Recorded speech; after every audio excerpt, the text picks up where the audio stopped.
Assalamualaikum warahmatullahi wabarakatuh. Gimana kabarnya teman-teman? Ketemu lagi dengan channel saya ya. Eh, Buat teman-teman yang dari kemarin sudah mengikuti video-video saya dan sudah nge-like, sudah membantu share, sudah membantu subscribe. Saya ucapkan banyak terima kasih kepada teman-teman dan saudara-saudara semuanya. Semoga kita semua, baik yang mendengarkan, baik yang membantu like, subscribe, share, dan lain sebagainya, kita semua semoga selalu dalam keadaan sehat walafiat dan selalu dalam lindungan Allah. Tetap semangat ya teman-teman ya. Buat para penderita asam lambung, jangan menyerah dengan apa yang kalian alami saat ini. Bismillah, pelan-pelan, mudah-mudahan kondisinya semakin kesini semakin membaik. Terkadang memang sensasi itu hilangnya perlahan-lahan satu persatu, jadi memang bertahap ya. Kalau tidak bisa asam lambung itu langsung sembuh seketika, itu memang agak susah teman-teman, memang membutuhkan waktu.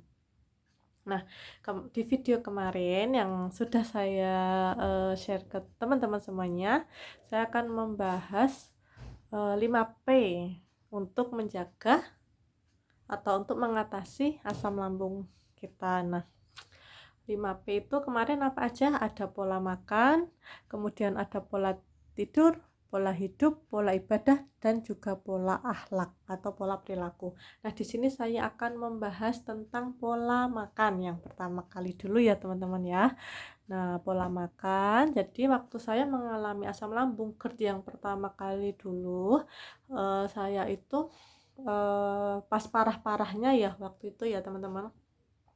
Saya makan itu per 3 jam sekali teman-teman, per 3 jam sekali, dan saya makannya bener-bener dijaga banget lah, intinya makannya yang lembut-lembut, misalkan bubur kayak gitu. Seandainya makan nasi boleh silahkan, tapi nasinya yang lunak, jangan nasi yang keras kayak gitu.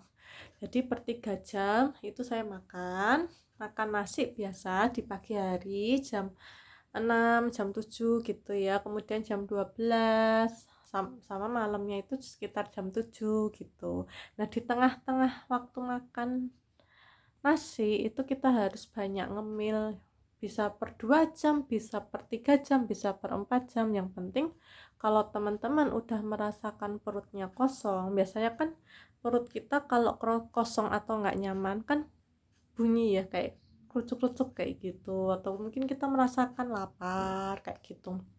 Nah, kalau udah perut terasa lapar atau terasa bunyi kerucuk-kerucuk, itu artinya teman-teman harus segera isi makanan, jangan ditunda-tunda lagi. Nah, makanannya bisa berupa cemilan teman-teman. Cemilan apa aja? Bisa puding, atau mungkin kalau saya dulu ya karena masih kuliah, karena sambil kuliah ya teman-teman ya, itu saya membawa cemilan kayak roti mari kayak gitu. Kemudian biskuit gandum itu kayak gitu, kemudian telur rebus, kentang rebus kayak gitu. Yang penting perut kita keisi dan kenyang. Pisang juga bagus untuk pencernaan seperti itu. Nah, kemudian jangan lupa juga untuk makan buah dan sayur diperbanyak ya teman-teman ya. Jadi untuk yang istilahnya daging-dagingan itu boleh tapi dikurangi. Kemudian kita menghindari makanan-makanan yang bersantan, kemudian yang berlemak, kemudian yang pedas-pedas, yang asam-asam, yang kecut, dan lain sebagainya, itu dihindari dulu teman-teman ya. Jadi kalau saya dulu makannya sayurnya dibikin sop kayak gitu, sop ayam, atau mungkin ini sayur bayam. Bahkan sampai sekarang saya masih menjaga pola makan ini teman-teman. Jadi saya lebih sering makan yang berkuah-kuah kayak gitu, atau soto seperti itu, soto tanpa kubis ya, karena kubis itu mengandung gas yang berlebih. Kubis atau sayur-sayur putih seperti kol yang putih, eh, kembang kol yang putih, pokoknya sayur sawi putih dan lain sebagainya, itu mengandung banyak gas. Jadi banyaklah makanan yang berwarna hijau, sayur-sayuran hijau, jangan sayuran putih teman-teman, karena sayuran putih itu banyak gasnya. Nah, jadi jangan lupa untuk sayur seperti itu. Untuk lauk, saya dulu seandainya makan daging ya daging ayam teman-teman ya, bukan yang daging sapi atau daging kambing gitu, enggak ya. Itu karena susah dicerna. Daging ayam pun paling direbus, diungkep, dikasih bumbu kayak gitu, cuman itu aja, enggak yang digoreng kayak gitu. Kemudian eh, telur, tempe, nah itu juga untuk lauk saya sehari-hari kayak gitu, yang nggak digoreng. Jadi cuman dikasih garam, bumbu, kasih garam dikit, direbus kayak gitu, atau di bumbu bacem, tapi yang nggak digoreng ya. Sebelum digoreng bumbu bacem itu kan agak, biar agak ada rasanya, nggak enak gitu. Terkadang saya juga lauknya pakai kentang, telur rebus pakai kecap kayak gitu. Jadi ya emang lebih banyak makan yang rebus-rebusan, dan juga yang sayur-sayuran teman-teman. Jangan lupa ya untuk lauknya seperti itu. Kemudian untuk buah, buah itu baiknya dikonsumsi saat sebelum kita makan nasi teman-teman.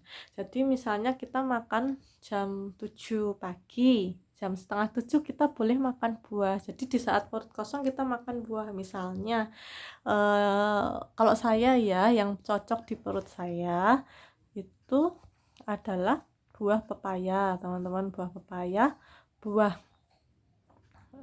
pisang, tapi bukan pisang Ambon ya. Kalau pisang Ambon itu juga nggak boleh untuk pencernaan kita. Kemudian alpukat yang saya cocok, 3 buah ini kayak gitu. Kemudian melon, semangka sesekali saya juga konsumsi, dan alhamdulillah cocok di perut saya seperti itu. Jadi kalau misalkan mau makan nasi, kita makan buah dulu ya teman-teman.